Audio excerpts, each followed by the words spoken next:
කර්මවා දකින්න කැමති නේ. එච්චර කල් මගේ සින්දු ටික දීලා ඔයාට උපදෙස් දීලා හරි කන්න දුන්නට විතර කරේ. අම්මව පාවිච්චි කරන්න එපා මගේ. කරුණාකරලා යන්න මල්ලි ඇත්තටම මම කැමති නෑ ඔයාලා.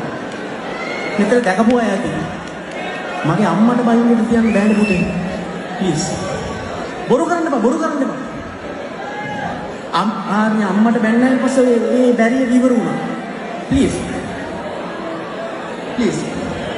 එක්ක මම බයින්නක් ඔයාලා.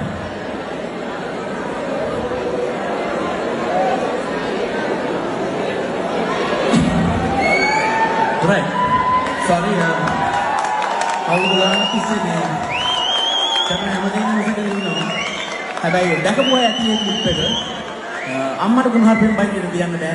ඒක මට කොන්දක් නැති තැනකට එනවා. ගහන්න බයින්න යන්නේ නෑ. හැබැයි දකින්න අකමැති කියන තැනට දැන් ඇවිල්ලා වෙනවා. ඒ නිසා ප්ලීස් එක්ක මම යන්නේ කොහේ. Sorry. ආව දකින්න කැමති